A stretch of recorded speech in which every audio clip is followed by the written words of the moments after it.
Meus amados, quero cumprimentá-las com a paz do Senhor Jesus e que a bênção de Deus esteja sobre a sua casa. Vocês estão percebendo de fundo aí que tem latido de cachorro. Nós estamos num domingo aqui e chegou uma visita em casa aqui para minha família, mais da parte da minha esposa, e eu estou numa situação difícil porque a salinha que eu tenho lá, eu tenho uma saletinha que fica ao lado da sala, onde eu faço a gravação dos nossos vídeos. E num outro lugar, onde eu poderia também, uma outra saleta, que eu tenho uma terceira em que eu poderia fazer a gravação, a minha filhinha de 2 anos está dormindo. Nós vamos mais tarde para a igreja, hoje é domingo. Eu costumo fazer essas gravações sempre no meio da semana, quando eu estou sozinho na parte da manhã. Mas infelizmente, por questão de compromissos, eu não consegui fazer as gravações no tempo hábil. Estou fazendo um domingo, que é um dia em que toda a vizinhança está em casa. Aí é cachorro late, é criança brincando na rua, tem um bar próximo aqui. Isso é uma tribulação terrível, né?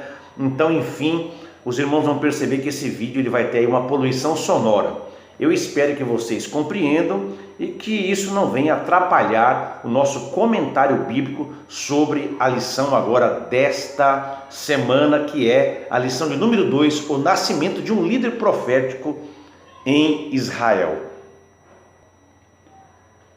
Eu quero, evidentemente, agradecer aos irmãos que têm prestigiado o nosso canal. Inclusive, desde já, eu não peguei o nome do irmão e eu estou longe do meu computador que está lá na minha casa. Estou em outro local, num quarto local, onde eu achei para fazer a gravação de um vídeo, que é uma cozinha grande que eu utilizo para fazer aqui evento, festa, um aniversário. Tem uma cozinha grande aqui que ela está vazia, pouco é usada. Mas teve um irmão que me perguntou de outro estado. Ele disse o seguinte: se eu fazia parte de algum grupo de escola bíblica dominical, que pudesse passar para ele. E se esse irmão estiver vendo este vídeo, eu quero estar avisando, meu irmão, eu não faço parte de nenhum grupo de escola bíblica dominical. Já fiz antes e quero justificar para o irmão por quê. Dos grupos que eu fiz parte, infelizmente as discussões teológicas acabaram inclinando, pendendo para o lado da briga mesmo propriamente dita, infelizmente. E eu entendi que eu estava me desgastando e não vi que valia a pena continuar naquele grupo. Participei de um segundo grupo também de escola dominical, mas aí estava misturado assembleano, com presbiteriano, com adventista. E aí, irmão, são concepções teológicas completamente diferentes. E novamente eu vi muita briga e pouca produção de conhecimento, muita disputa de ego, para ver quem sabe mais, para ver quem sabe menos. E eu resolvi também me desfazer desse grupo. Portanto, meu irmão querido, eu não faço parte de nenhum grupo de WhatsApp ou de qualquer outra rede social de escola bíblica dominical. Preferi fazer parte apenas do meu grupo local mesmo, da igreja aonde eu sirvo ao Senhor. Gostaria de pedir para os irmãos também que no comentário, vocês que estão vendo os vídeos, nós tivemos um bom número de acessos aí, tivemos bastante inscritos da última semana para cá, quase 40 compartilhamentos do nosso primeiro vídeo, da primeira lição. Agradeço imensamente os irmãos que estão abençoando a minha vida, participando, vendo os vídeos. Se você puder compartilhar, eu te agradeço. Se você puder colocar o seu joinha, irmãos, não custa nada. Você que viu o vídeo, não é? Só clicar na mãozinha aí, colocar gostei. Isso dá para nós uma projeção pessoal melhor também. Nossa intenção não é monetizar, não é ganhar dinheiro, não é? Mas é simplesmente a propagação da palavra de Deus. Nós também pedimos então que você possa compartilhar aí ou escrever aqui embaixo qual é a cidade que você está falando, para que eu tenha noção do alcance. Irmão Willy, tudo bem? Pai do Senhor, sou da cidade tal. Só basta isso para eu ver, se você quiser colocar o ministério também, eu fico agradecido. Sou da Assembleia de Deus, ministério tal, do bairro tal, da cidade tal. Para mim vai ser uma bênção eu saber qual é o alcance dos nossos vídeos, tá bom? Eu peço isso para os irmãos também. E vou deixar também aqui na descrição dos vídeos os links, para que você possa aí acessar as nossas redes sociais, Facebook, nosso blog, nosso outro canal no YouTube, que é o canal denominado Palavra Pensada, que eu já vou gravar o primeiro vídeo desse canal nesta semana. Tem um vídeo lá, mas é de um canal antigo que eu acabei me desfazendo, e também vou deixar um link do meu novo canal de história, só que já é história secular. Você que gosta de história secular, história natural, eu sou um professor de história, por graça de Deus, dedicação, e eu também criei um canal de história para falar da história secular e fazer alguns comentários que podem até servir de ajuda para os irmãos, ok? Meus amados irmãos, também eu quero deixar o link aqui embaixo de uma casa de apoio, uma casa de recuperação, onde nós fazemos parte da diretoria, e você pode contribuir não só cooperando naquele lugar com a sua igreja, com o seu grupo, com as doações, mas também você pode receber na sua igreja a cooperação do nosso grupo. Eu vou deixar o link, você entrando lá na página do Facebook, lá tem endereço, tem telefone, tem todos os dados da casa de recuperação. Estamos lá com quase 40 homens recuperando-se das drogas, ok? Muito bem, o tema principal então é o nascimento de um líder profético em Israel. Aqui está o tema da lição. O nosso textuário vai dizer: e sucedeu que, passado algum tempo, Ana concebeu e teve um filho, e chamou o seu nome Samuel, porque dizia ela: o tenho pedido ao Senhor. 1 Samuel capítulo 1 e o versículo 20. A verdade prática está dizendo: o surgimento de pessoas vocacionadas como Samuel pode ser o resultado da oração, consagração e ensino dos pais no lar. Então está aqui o início, da nossa lição. A leitura bíblica em classe está em 1 Samuel capítulo 1, versículos 20 até o versículo 28. Eu não costumo ler, irmãos, para a gente reduzir o tempo de veiculação do vídeo. E também os irmãos podem dar uma pausa no vídeo, fazer a leitura em classe, ou na sua revista, ou na sua Bíblia, e aí o irmão pode dar andamento aqui, ok? Lembrando também que eu não costumo falar assim, tópico a tópico das lições, um por um, igual está descrito aqui. Minha revista é até revista de aluno, igual está escrito aqui, mas eu pretendo apenas dar um subsídio, é apenas uma ajuda, alguns tijolinhos para o seu alicerce. O seu alicerce qual que é? É a revista, é o comentário feito na revista pelo comentarista. Eu quero acrescentar apenas alguns tijolinhos para que você coloque aí no seu esboço. O nosso propósito é que nesses minutos que você vai ver agora, você tenha algum elemento em que possa ser acrescentado no seu esboço, ou que ao chegar na sua aula de classe da Escola Bíblica Dominical, você tenha ali uma noção do que será ventilado.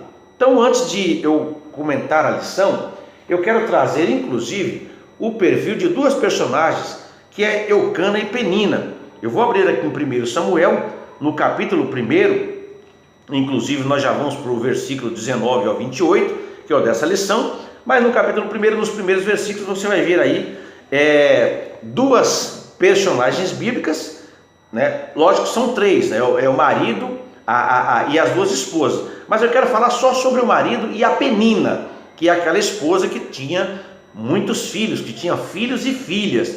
E aqui, gente, nós vamos aprender aqui, a gente pode depreender desse texto aqui, que muitas vezes nós que somos casados, nós que somos maridos, algumas vezes nós podemos ser até insensíveis, por muitas razões, mas muitas vezes até a nossa insensibilidade, ela pode acontecer até por uma ignorância, dentro aí da nossa vida conjugal. Eucana, por exemplo, mostra o texto aqui, que ele tinha duas esposas. Então, as duas duplicavam as suas oportunidades de serem insensíveis. A sua esposa Penina, ela foi capaz de dar muitos filhos, conforme está aqui no versículo, no capítulo 1, e o versículo, olha aqui, de número 2, e o versículo de número 3 também, e número 4. Então, foi capaz aqui de dar muitos filhos. A sua outra esposa, Ana, ela possuía o coração de Eucana. Eucana gostava muito e diz até que dava porção dobrada por Ana. Mas só que ela era incapaz de engravidar, ela não gerava filho. Imagine isso naquela sociedade, naquela cultura.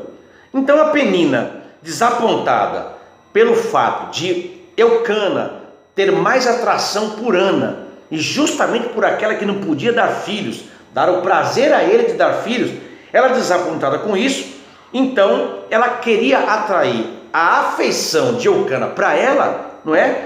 E também, não é? Ela entendia que pelo fato de ela estar proporcionando herdeiros aqui, ela tinha que ser mais contemplada, e ela acabava depreciando, acabava desprezando a Ana, tratando a Ana com desdém. Só que, no entanto, Eucana, parece que ele estava meio alheio a essa complicação, essa agitação que tinha dentro do lar dele, né? E também essa agitação toda acontecia em torno dele. Ele parece que não percebia que ele, dedicando um pouco mais de atenção para Ana, ele estava gerando conflito. Ele poderia dedicar atenção igualitária às duas, mas ele parece que querendo compensar a outra pelo fato de ela ser estéril, ele dava mais atenção, isso gerou ciúme por parte da outra, e aí então as emoções começaram a fervilhar dentro da casa dele.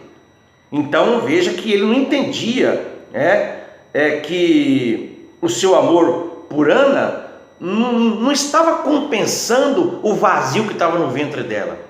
Ele não compreendeu que essa dedicação toda que ele dava a ela não estava melhorando a situação de Ana, não é? Pelo contrário, só piorando. Então, antes, a gente vê aí que alguns eventos que antecederam o nascimento de Samuel estavam envolvendo aí principalmente Ana, o próprio Eucana e a Penina. Esses três aqui que desempenharam papéis importantes aí. E aí começa então a competitividade, começa aquela zombaria dentro da casa dele, e isso foi por muito tempo, muito tempo, só que isso acabou conduzindo a Penina, essa angústia que ela sofria, essa provocação da sua rival, acabou conduzindo a Penina para a oração, como a gente vê no texto aqui. Então o amor simples de Eucana permitiu que Ana confiasse seu filho Samuel aos cuidados de Deus. Ela faz uma promessa: Senhor, o Senhor está vendo a minha situação, o Senhor está vendo a minha vergonha, a minha humilhação diária aqui, não só perante a minha rival dentro da minha própria casa, mas por não poder presentear meu marido com um filho, e por que não dizer socialmente, a vizinhança percebia algum desconforto. Então ela pede um filho a Deus e ela faz uma promessa. Então o vislumbre que Deus nos dá neste lar complicado, aí vai proporcionar um cenário útil para que os seus propósitos acabassem se cumprindo, e que não podiam ser frustrados por conta de falhas humanas. Apesar de Eucana ser meio insensível, ele acabar até fomentando aquela briga, mas Deus, ele acabou trazendo um propósito, e o seu propósito, apesar desse imbróglio todo, seria infalível. Deus trabalhou dentro da tensão e do estresse desses relacionamentos, e isso acabou trazendo Samuel ao mundo, uma das figuras mais importantes do Antigo Testamento.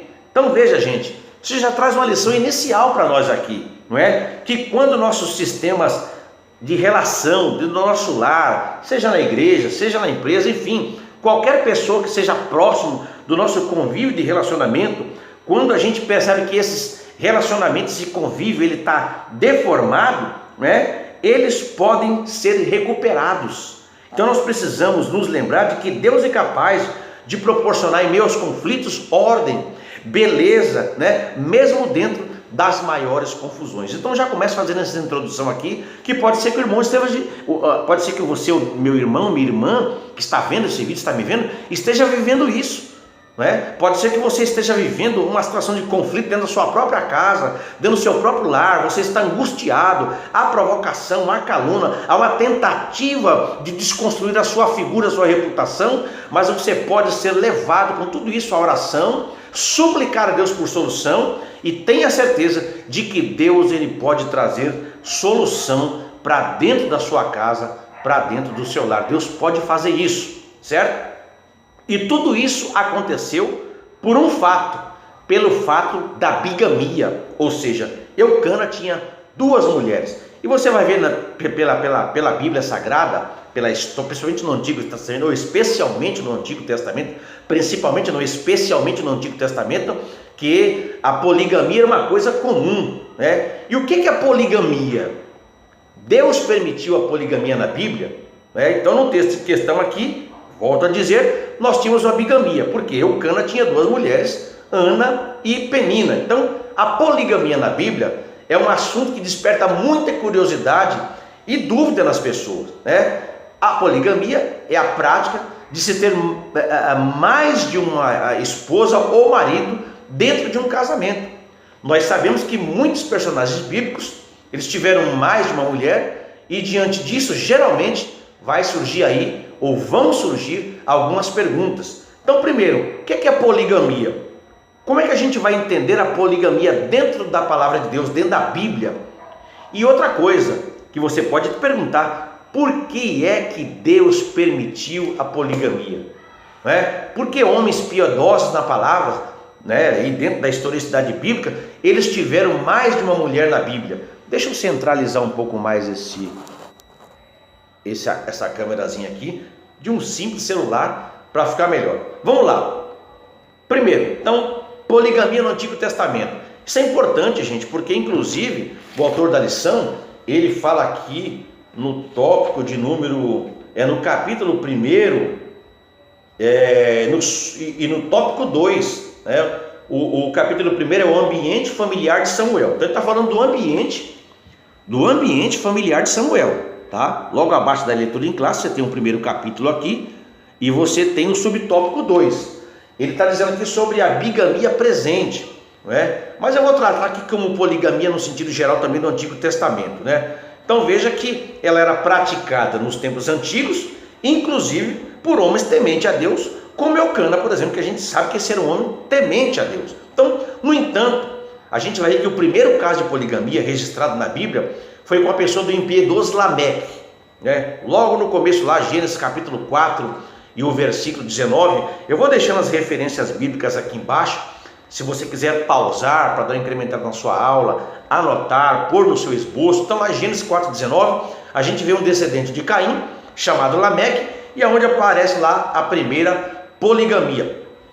O importante patriarca Abraão também praticou a poligamia. Está lá em Gênesis capítulo 16, dos versículos 1 ao versículo 3, e no capítulo 25, dos versículos 1 ao versículo 6. E os netos de Abraão acabaram também absorvendo esse comportamento do vô, não é? Esaú e Jacó, por exemplo, e também foram polígamos ou foram bígamos. Está lá em Gênesis capítulo 26, versículo 34 e 35, e Gênesis 28, versículo 9, e também Gênesis capítulo 29, e os versículos 21 a 35. Então Abraão, Esaú e Jacó, por exemplo, todos eles tiveram mais de uma mulher. Nos tempos do juiz de Israel, a gente vê lá o notável Gideão, que foi um grande herói bíblico também, praticou lá, tinha também mais de uma mulher. Juízes capítulo 8 e o versículo 30, né? Enquanto também a gente vai ver aqui, né, no nosso próprio texto, que Samuel também nasceu aí de uma das mães, de uma das esposas de Eucana. No período da monarquia, a poligamia também caracterizou o casamento de muitos reis, né? Então durante esse período aí, obviamente, os casos que mais chamam a atenção são o rei Davi, que teve várias esposas e concubinas, Eu vou deixando as referências bíblicas aqui para que você possa também amparar o que eu estou falando através da Bíblia. O rei Salomão, que teve 700 esposas e 300 concubinas, com as quais ele se relacionava. Se fosse no tempo de hoje, eu vou brincar um pouco aqui, gente, me permitam, por favor, haja Viagra, haja vitamina e haja energético. Aliás, se ele ficasse com uma mulher todo dia, nós temos 365 dias no ano, ele ia levar aí praticamente 3 anos para repetir a primeira mulher de novo. Então você vê como é que era a situação. Bom, também é verdade que a lei mosaica, gente, ela não proibia a poligamia.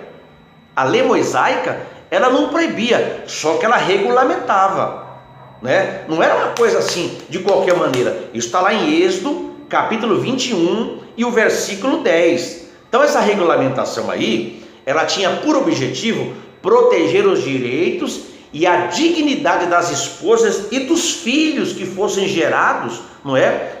Sendo ela uma das esposas. Então vamos supor que ela tem 5 esposas, cada uma está gerando filhos, né? Então essa lei visava regulamentar a proteção não só dessas 5 esposas, mas também dos filhos que fossem gerados por cada uma delas. Ou seja, era uma forma de desencorajar os homens a terem haréns, sabe? A ter mulher assim à torta e à direito. Vamos dar uma lida nisso dentro da palavra. Estou dando um subsídio aqui para esse subtópico 2 do capítulo 1, para você, não é, já chegar à classe bem mais afiado, ok? Eu vou deixar minha Bíblia Cronos do lado, vou pegar agora a Bíblia de Estudo de Genebra, uma Bíblia muito boa. Vamos lá, Deuteronômio, capítulo 17, o versículo 17. Estou deixando anotado aí para você também, ok? 17 diz assim: veja só a proteção da lei mosaica regulamentando a bigamia ou poligamia. Tampouco para si multiplicarás mulheres, para que o seu coração não se desvie, nem multiplicará muito para si prata e ouro. Então veja aqui que isso aqui era um freio, não é? Não se multiplicará mulheres para que o seu coração não se desvie. Quer dizer, o cidadão vai ficar tão envolvido com a mulherada que o coração vai se desviar das coisas de Deus. Vamos ainda em Deuteronômio, pular alguns capítulos para frente. Vai para o capítulo 21, versículos 15 a 17. Se um homem tiver 2 mulheres, uma a quem ama e outra a quem aborrece, ou seja, ele é amarrado em uma, gosta demais de uma, mas a outra ele tem, mas ele aborrece. Foi diferente de Eucana, que tinha 2, a que não dava filho, supostamente poderia ser aborrecida, mas era a que ele mais amava. Não que ele não amasse Penina, né? Mas pode ser que algum homem a aborrecia por algum defeito que ele descobrisse, por alguma situação, algum odor, alguma coisa, enfim. Se um homem tiver 2 mulheres, uma a quem ama e a outra a quem aborrece, e uma e outra lhe derem filhos, ou seja, as 2 lhe derem filhos, e o primogênito for da aborrecida, o filho que nascer primeiro, o primogênito dele for da aborrecida, no dia em que fizer herdar a seus filhos aquilo que ele possuir, não poderá dar a primogenitura ao filho da amada. Olha só, preferindo-o ao filho da aborrecida, que é primogênito. Veja aqui, gente, a justiça de Deus em relação a isso. Perceber a justiça de Deus, né? Então, versículo 17: mas ao filho da aborrecida reconhecerá por primogênito, dando-lhe dobrada porção de tudo quanto possuir, porquanto aquele é o primogênito do seu vigor, e o direito de primogenitura é dele. Então veja que havia poligamia, por alguns motivos que eu vou falar daqui a pouco, mas não podia ser uma coisa de qualquer maneira. Vamos para 1 Reis, capítulo 11, versículo 3, ainda dentro desse tema de regulamentação. 1 Reis, capítulo de número 11 e o versículo de número 3. Vamos ler o que diz a palavra de Deus sobre isso também. Tinha 700 mulheres princesas e 300 concubinas, e suas mulheres lhe perverteram o coração. Lembra que eu li Deuteronômio 17, que diz assim que era para evitar ter um harém, para que o seu coração não se desviasse? Eu estou lendo aqui o que aconteceu com Salomão. De tanta mulher que o homem tinha, o seu coração ele foi pervertido. Vocês entenderam agora? Então, além disso, dentro da lei, a poligamia também não era interpretada como uma violação do mandamento que proíbe o adultério. Então tem gente que interpreta a poligamia, não, Deus disse para não adulterar. Como é que então Deus está se contradizendo? Como é que ele permite a poligamia, mas ele colocou na lei mosaica, não adulterará? Se a poligamia é adultério, não, a poligamia não era adultério, certo? Não era adultério. não era adultério, né? Sob esse aspecto aí, o adultério consistia no ato de tomar a mulher de outro homem. No Antigo Testamento, esse era adultério. Se alguém, eu sou casado, tenho minhas esposas, certo? Isso é uma poligamia regulamentada. Já li para vocês agora há pouco. Agora, se eu tomasse a mulher de outra pessoa que não fosse a minha, isto era considerado adultério. Vamos ler aqui duas referências. Êxodo capítulo 20 e o versículo 14. Vamos voltar lá para o começo da Bíblia, para o segundo livro da Bíblia, capítulo 20. Eu gosto de explicar bem explicadinho, para os irmãos entenderem da melhor forma possível. Êxodo capítulo 20, versículo 14, está dizendo aqui: não adulterarás, não está? Vamos voltar mais ainda, Gênesis capítulo 39 e o versículo 9. Já no final do livro de Gênesis, as folhas são bem fininhas aqui. Gênesis capítulo 9, difícil de virar essas folhas, viu? 39 e o versículo 9. Estou deixando as referências para os irmãos aí também. Ele não é maior do que eu nesta casa, e nenhuma coisa me vedou, senão a ti, porque és mulher. Como, pois, cometeria eu tamanha maldade e pecaria contra Deus? Aqui José, quando foi tentado pela mulher de Potifar, está dando uma resposta para ela. Ele está dizendo: ele não é maior do que eu nesta casa, e nenhuma coisa me vedou, senão a ti, porque és mulher. Como, pois, cometeria eu tamanha maldade e pecaria contra Deus? O esposa de Potifar, você é a mulher dele. Eu não vou tocar, não posso pecar contra Deus. Então, quando se tocava, quando se tomava a mulher de outro homem, aí sim, isso era considerado adultério, mas não a poligamia. Agora, por que a poligamia era praticada? Então, em linhas gerais, a poligamia ela era praticada com base em algumas motivações diferentes aí. Os reis geralmente praticavam poligamia porque eles queriam estabelecer aliança política, como por exemplo aconteceu com o rei Salomão ao se casar com a filha de Faraó, não é? Por exemplo, o rei Acabe ao se casar aí com a princesa Jezabel. Isso aí você vai ver lá em 1 Reis capítulo 3 versículo 1 e também em 1 Reis também capítulo 16 e o versículo 31. Então, quando a gente queria ter aliança, não é? Fortalecer lá o reino, eles se casavam com mulheres de outras nações. Outras vezes a poligamia era praticada para aumentar a descendência de um homem. Então, naquela época, quanto mais filhos um homem tivesse, melhor seria. Especialmente, meus amados, por conta das constantes guerras. Vocês leem aí o Antigo Testamento, principalmente o livro de Juízes, vocês vão ver que tinha muita guerra, e isso aumentava muito a taxa de mortalidade. Você vai ver isso aí em várias referências bíblicas, vou deixar duas aqui para vocês também, né? Então, com base nessa questão da descendência, muitas vezes um homem também recorria a uma segunda esposa por causa da esterilidade da sua primeira mulher, como é o caso aqui, por exemplo, da mãe de Samuel, Ana, que faz parte da nossa lição aqui, está dentro da biografia de personagens do nosso trimestre aqui. E finalmente também havia aqueles que se casavam com outras mulheres por algum tipo de sentimento, por algum tipo de paixão, né?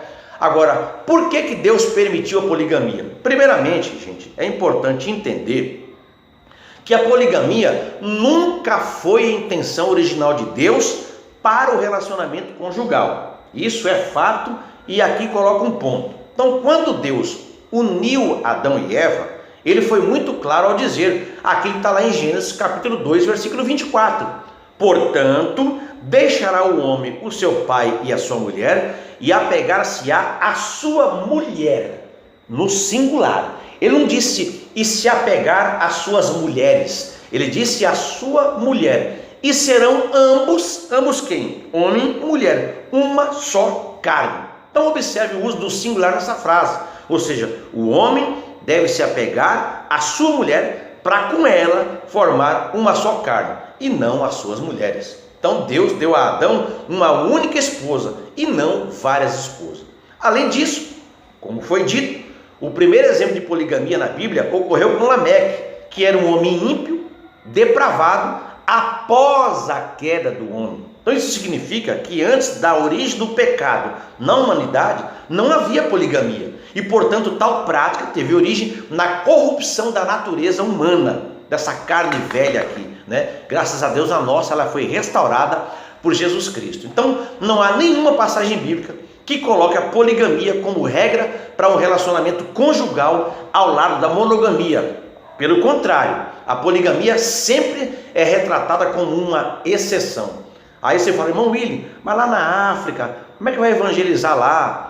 Lá em alguns países a coisa mais comum, inclusive faz parte do conceito legal da legislação do país, que o homem possa ter duas esposas. Se o evangelho penetrar ali, já não é questão de cultura, já não é questão de costume. Este homem, ele vai ter que resolver a sua situação, mas ele não vai poder mais continuar com duas esposas, segundo a doutrina bíblica, que está acima da doutrina dos homens. Ele vai se separar, ele vai lá dar toda a subsistência à sua outra família, mas ele vai ter que escolher entre uma mulher e outra.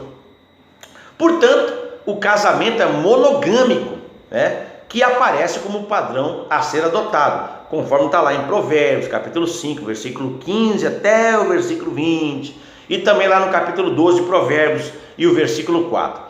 Também você vai ver lá no capítulo 19 e o versículo 14. Então, sobre esse aspecto, a monogamia no casamento também foi utilizada pelos profetas como figura do relacionamento entre Deus e o seu povo. Você pode ver lá que sempre vai ter, não é? A tipologia do relacionamento entre Deus e o seu povo é monogâmico. Por isso que Deus não aceitava o seu povo se prostituir com outras nações, porque aí era adultério espiritual, não é? Era uma poligamia espiritual. Então, diante de tudo isso, a melhor maneira de tratar esse assunto é entender que Deus jamais aprovou a poligamia.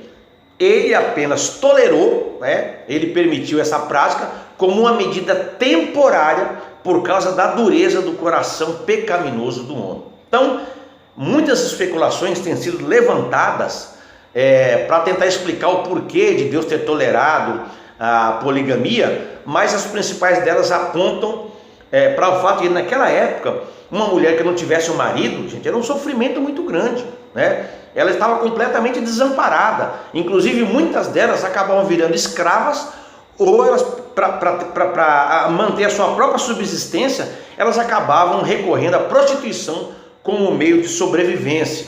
Então, combinado a isso, também é verdade que a população de homens era muito menor que a população de mulheres, né? Nascia muito mais mulheres do que homens. E os homens, como eu já disse há pouco tempo atrás, eles estavam constantemente envolvidos em guerras. Rotineiramente, muitas mulheres acabavam se tornando viúvas, não é? E, portanto, devido a uma sociedade corrompida pelo pecado, envolvida aí em diversas limitações, então Deus parece que ele acabou tolerando a poligamia e permitindo uma regulamentação na lei nesse sentido, especialmente em misericórdia às mulheres. E não é só as mulheres, essas mulheres tinham filhos, né? Então esses meninos precisavam ser protegidos de uma situação ainda mais degradante, de uma situação muitas vezes em que as meninas acabavam até sendo estupradas. Deus não permitia uma coisa dessa, né? Enfim, acabou levando uma conflituosidade aí, acabou voltando para um conflito dentro do lar, né, de Ana e Penina. Então é um dos trechos do comentarista dessa lição aqui, que ele coloca aqui, né, sobre a bigamia presente.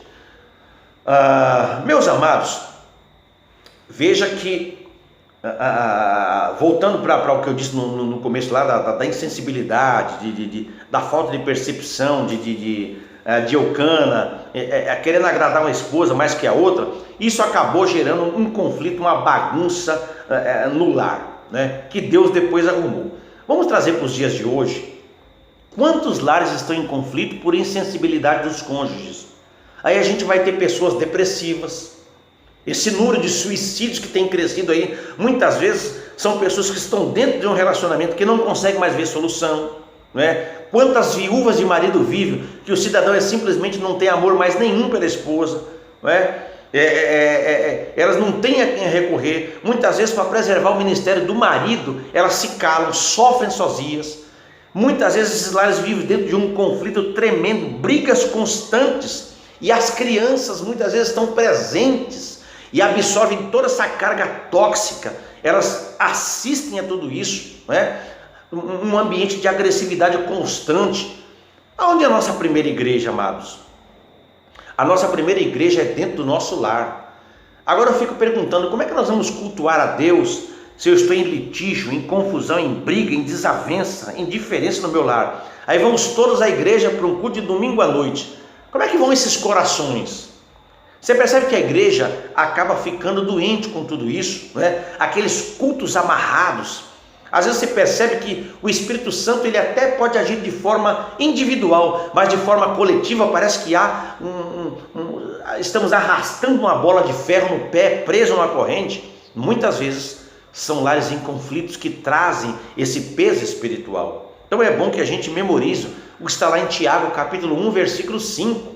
E eu não vou nem ler a referência, eu vou deixar aqui no rodapé para que você dê uma pausa e você possa, não é, se alegrar comigo com esse versículo aí e pedir sabedoria a Deus. Como disse aqui, né, o autor da revista, ele disse aqui que é preciso pedir sabedoria a Deus para tudo isso. No versículo 22, irmãos, da lição, diz aqui que Ana não subiu, mas disse ao seu marido: subiu para Siló para adorar. Quando o menino for desmamado, então o levarei para que apareça perante o Senhor e lá fique para sempre. Então o menino foi desmamado. No Antigo Oriente, um filho, uma criança, um filho, ele era desmamado mais tarde do que frequentemente é costume de hoje nosso aqui. Muitas mães desmamam com 1 ano, desmamam com 2, né? Mas, por exemplo, de acordo com Macabeus, capítulo 7, versículo 27, as mães hebreias costumavam desmamar os seus filhos aos 3 anos de idade. Eu estou com a Bíblia católica aqui, gente, que é a Bíblia Ave Maria, né, das edições paulinas. Vamos ler Macabeus. Esse livro não tem na nossa Bíblia, tem 7 livros aqui a mais. Estes livros foram escritos no período intertestamentário, que é entre Malaquias e Mateus. Houve 400 anos de silêncio em que Deus não falou, não é? Deus se manteve em silêncio. Esses livros aqui não são livros heréticos, irmãos, são livros históricos. Esses fatos, nesses 7 livros a mais, aconteceram, porém eles não foram inspirados pelo Espírito Santo, não são considerados livros inspirados. Portanto, eu vou ler aqui 2 Macabeus, capítulo 7, e o versículo de número 27. Como eu pouco leio essa Bíblia aqui, então a disposição dos livros evidentemente que é diferente. Eu vou levar um pouquinho mais de tempo para achar. Achei aqui, 2 Macabeus, capítulo 7, versículo 27, está dizendo assim: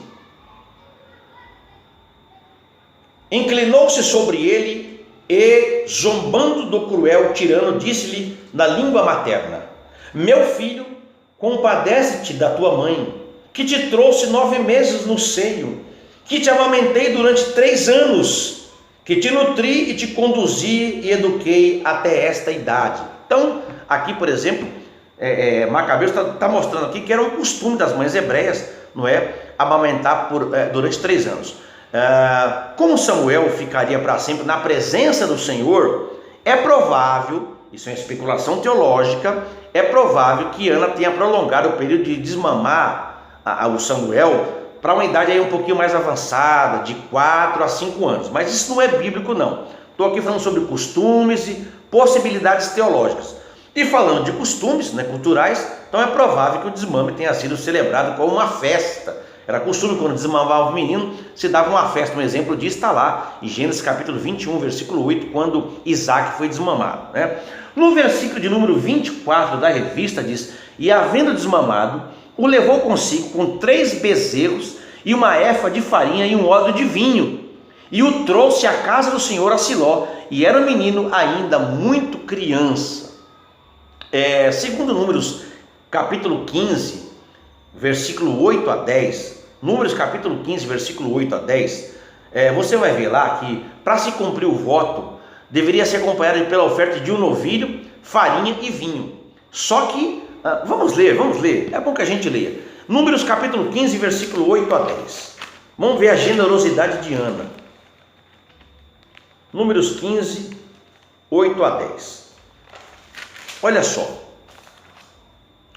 quando preparares novilho para holocausto ou sacrifício, que era semelhante ao que eles preparavam para levar a Siló, ou praticar em Siló, quando preparares novilho para holocausto ou sacrifício, em cumprimento de um voto, lembra-se que Ana fez um voto?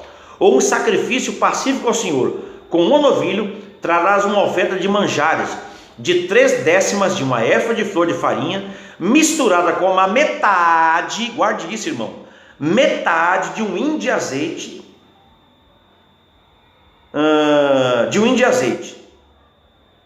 e vinho para libação trarás metade de um hin, oferta queimada de aroma agradável ao Senhor. Então, metade de um hin de azeite, metade de um hin de vinho. Agora, eu pergunto para vocês, meus amados irmãos, e essa medida aí? Então, um hin completo era 3,67 litros. 3 litros e meio, um pouquinho mais, 3 litros e 600, com base no comentário do historiador Joséfo aqui, certo? Então, a metade de um hin seria 1,835 ml de vinho, certo? Ou quase 2 litros. Então, como diz agora veja que aqui no capítulo 24 que nós lemos, diz que Ana, ela levou um odre todo, ela não levou só a metade. Qual a capacidade de um odre? Aproximadamente aí 5 litros. Então veja que oferta generosa que Ana deu, Como diz o comentarista da lição, mesmo com os desentendimentos que eles tinham lá na casa deles, mas eles tinham um lado piedoso, De ano em ano, toda a família ia para a casa do Senhor para adorá-lo, sacrificar e levar uma oferta generosa. Aí você vai me perguntar, mas professor Willy, na igreja, eles iam na igreja só uma vez por ano? Eu não disse que eles adoravam só uma vez por ano, isso aí eles faziam diariamente, só que não havia templos espalhados em todo o país como a gente tem hoje. Aqui está muito fácil para a gente adorar o Senhor. O centro religioso da nação era em Siló. Então veja que essa família aí, eles subia 18 quilômetros de Ramá até chegar a Siló. Eu vou deixar inclusive a foto do mapinha aqui na tela, para você dar uma olhada aí na parte da geografia bíblica, Vou deixar na tela aqui inclusive, para você dar uma olhadinha aí como é que funcionava, quando falava subir, E veja, eles não iam de carro com ar-condicionado, com câmbio automático, não senhor, era uma montaria, um animal, sentado no animal, para ir prestar culto ao Senhor e levando o material do sacrifício. Então veja, gente, que lição que a gente pode tirar disso tudo aí, disso tudo. Primeiro, eu até quero aqui falar com muito temor, muito tremor, para os irmãos aqui, mas a gente percebe, irmãos, que muitos pais estão com dificuldade para controlar os seus filhos, perderam autoridade sobre os seus filhos, Hoje a gente tem tanto entretenimento, tanta coisa para tirar a nossa atenção, tanto divertimento, que a igreja, a obra do Senhor, o dia da adoração tem sido relegado a segundo plano. Isso não pode acontecer nos nossos lares. Veja que ele, não obstante todo esse problema aí, as duas inclusive lá, a Penina provocando, mas ele levava toda a família para adorar ao Senhor na casa de Deus, Então veja, tem pais que não levam seus filhos para a escola bíblica dominical, alguns deixam os filhos na porta da igreja e vão embora para casa para pegar depois, Eu prego muito em culto com mocidade, culto de juventude, gosto muito de pregar em culto de juventude e recebo muitos convites pela graça de Deus, E até porque a gente não cobra para pregar, tem muita gente cobrando caro aí, eu detesto esse negócio de tabela de preço, Se os irmãos quiserem ajudar, amém, se não quiser também, tem gente para ouvir a palavra, e eu percebo que às vezes a gente vê lá um culto com jovens da igreja local, com 2, 3 congregações convidadas, só jovem, cadê os pais? Aonde estão os pais, gente? Aí você vê o trabalho das irmãs de oração também, cadê os jovens? Parece que a igreja ela é sectarizada, E às vezes eu vou ministrar em culto com as irmãs, festividades de circo de oração, você vê aquele batalhão de mulheres, 100 mulheres, 150 mulheres, os homens não aparecem. Então fica aqui o exemplo para nós, da família de Samuel.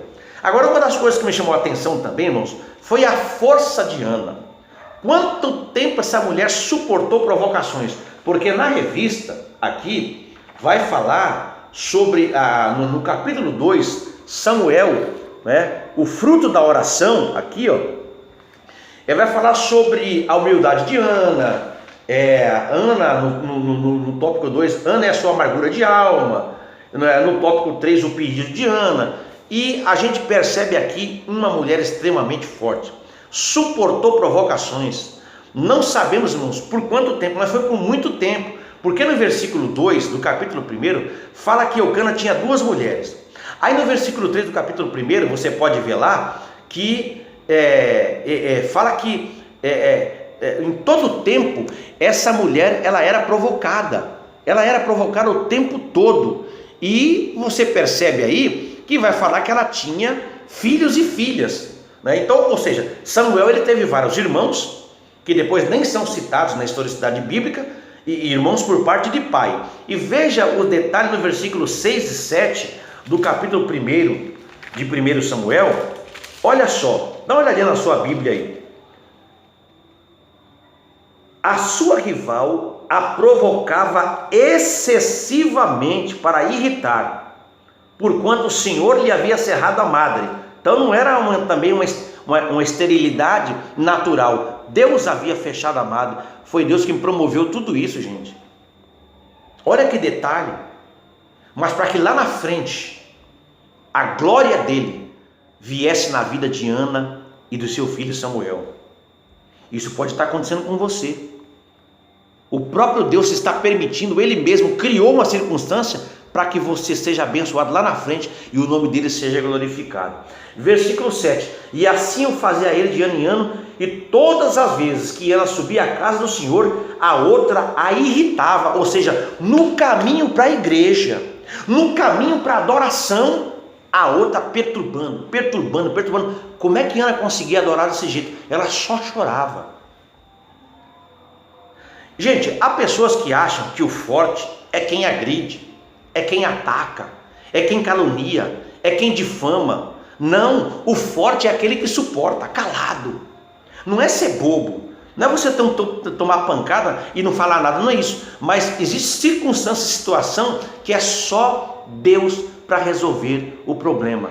Meu irmão, se você está passando por uma fase de provocação, de calúnia, de difamação, lembre-se que alguém está vendo.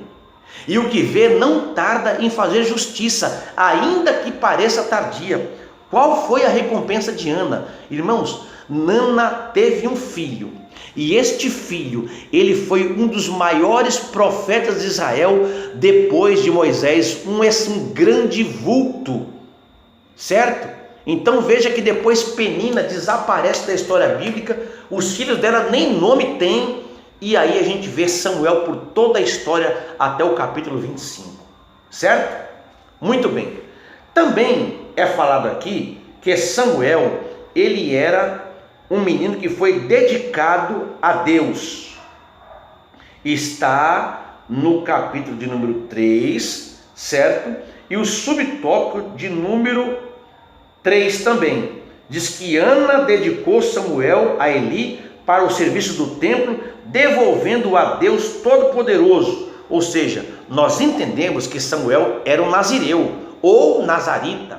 O que era um nazireu? Nazireu é um termo utilizado na Bíblia, cujo significado indica um voto de consagração especial que uma pessoa fazia diante de Deus. No caso aqui, Ana dedicou Samuel a Deus, né? Então muita gente já ouviu falar no voto do nazireado na Bíblia, principalmente quando a gente vê no capítulo 16 de Juízes sobre a história de Sansão, né? Então veja que a gente vai entender aqui, pelas poucas palavras que eu vou falar para vocês aqui, que o que era o nazireu nos tempos bíblicos, mas também a gente vai reconhecer aqui o que envolvia o voto do nazireado. Então, primeira coisa aqui que a gente vai ver é que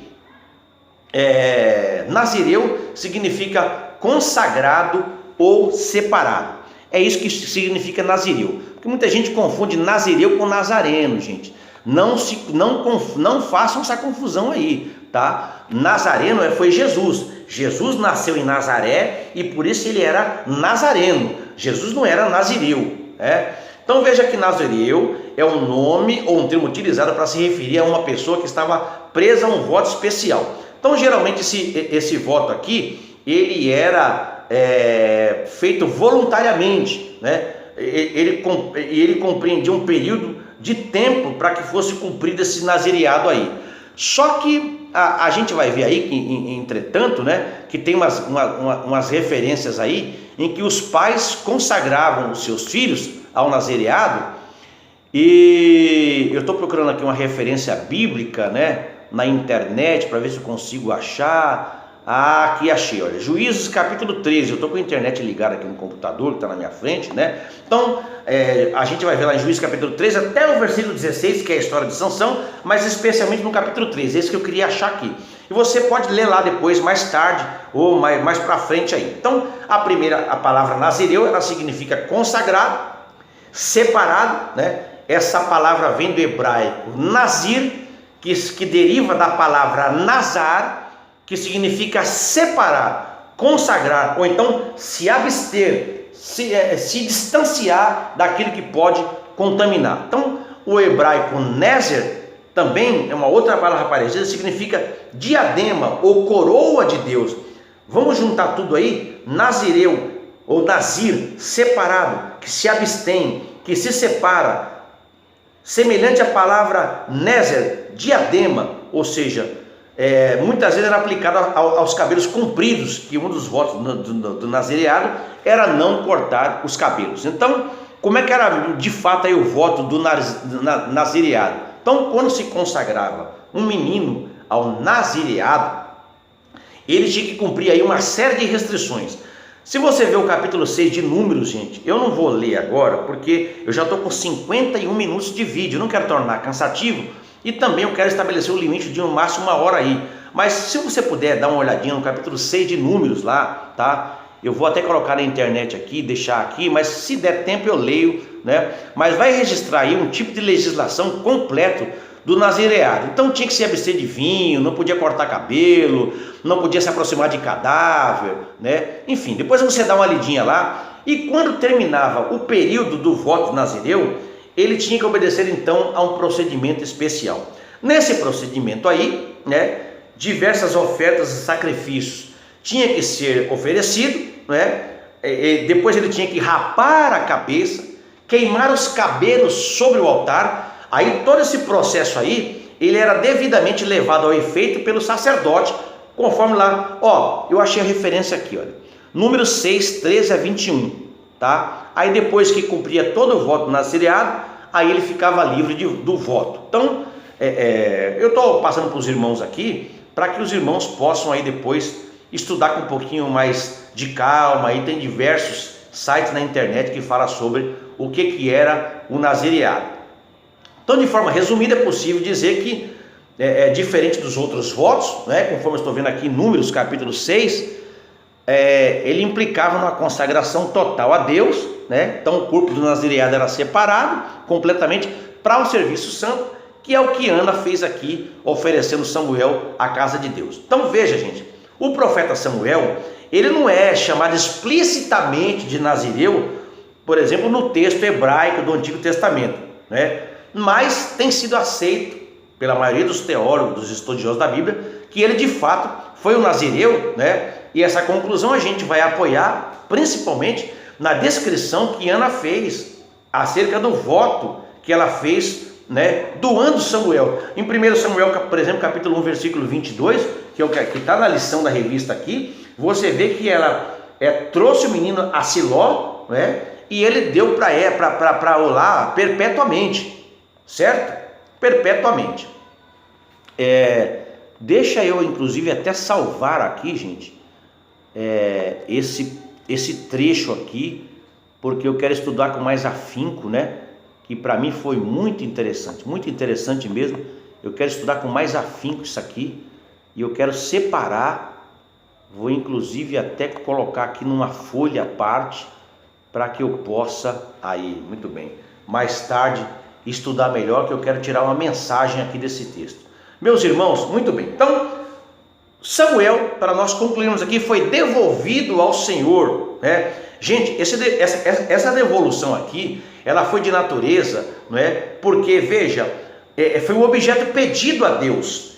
Deus deu, ela estava agora devolvendo, nos trazendo aqui o verdadeiro significado da mordomia, né? Então essa devolução aqui, ela não seria temporária, mas ela seria incondicional de dedicação ao Senhor. E outra, eu quero enfatizar mais ainda, né? Que para cumprir o que prometeu, Ana entregou a Deus aquilo que ela mais queria, que era o seu filho. Apresentou Eli para servir na casa do Senhor.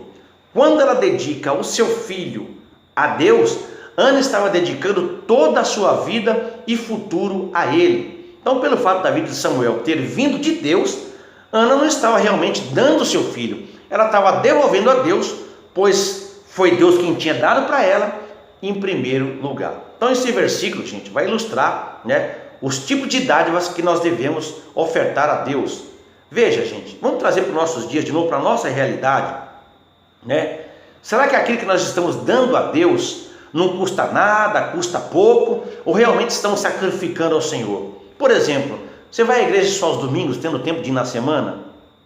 Ah, não, domingo tá bom. Isso é sacrifício?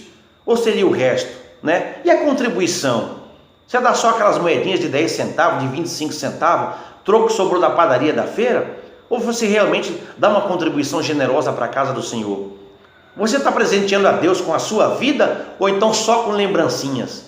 Veja que mulher generosa foi Ana, gente, não é?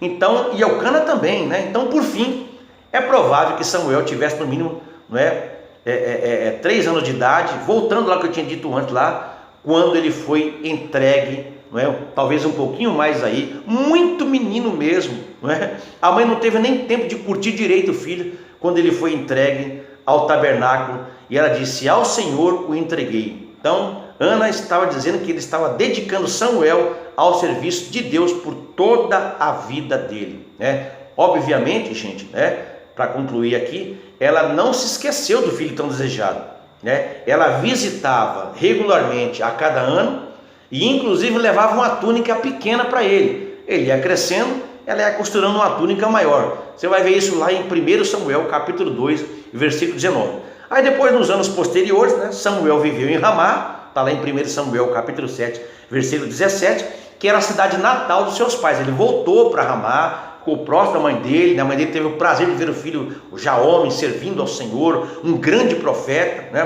Também vou deixar outra referência, que é 1 Samuel 1, 19 e 20. Enfim, meus amados irmãos, a conclusão vai dizer o seguinte: com esta lição, somos estimulados a apresentar a Deus as nossas petições.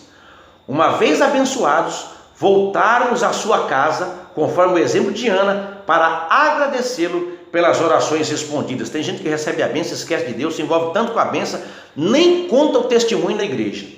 Nesse sentido, nossa vida deve ser um testemunho aberto aos nossos filhos acerca da dedicação, reverência e humildade ao Deus Todo-Poderoso. Ana teve 2 privilégios: ter um filho e, além disso, vê-lo ungido por Deus para o ministério. Por intermédio de sua família, Deus pode levantar novos vocacionados. Então fica aqui e eu volto agora ao texto áureo, que diz o seguinte, só a parte B. Não, vamos ler todo. A verdade prática, verdade prática. O surgimento de pessoas vocacionadas como Samuel pode ser o resultado da oração, consagração e ensino dos pais no lar. Você, irmã que está grávida, você que está gestante, põe a mão na sua barriga, abençoe o seu filho, peça a Deus que seja uma bênção na igreja, e não só na igreja, seja uma bênção para este mundo perdido no pecado, seja um reservatório e um canal de bênção para a glória de Deus e para a alegria da sua casa. Gente, eu quero encerrar aqui, estou com 59 minutos, se eu fosse falar tudo que eu tenho anotado aqui, talvez eu iria usar mais uns 20, 30 minutos aqui, mas eu creio que já temos o suficiente para que você possa aí fazer o seu tijolinho, não é? Ir colocando os seus tijolinhos aí na sua Bíblia, na sua Bíblia, não, no seu esboço, né? Você possa aí levantar uma muretinha aí em cima do alicerce, que é a sua lição, a sua revista, e com certeza o Senhor vai te abençoar poderosamente. Vamos orar? Querido Deus e eterno Pai, eu quero te pedir a tua bênção sobre todos os nossos amigos e irmãos que estão inscritos neste canal, Senhor. Não só eles, mas a toda a família representada por eles, Pai. Estenda as tuas mãos de graça, de misericórdia. Se porventura os seus filhos estão vivendo momentos de conflito, de perseguição, Pai Santo, de calúnia, difamação, ó Deus, que tem tirado o sono, tem perturbado, ó Deus, visita este lar, estende a tua mão sobre a casa do teu filho, livra-o, exalta o teu servo, Senhor, para que ele possa se sentar numa cadeira de vitória.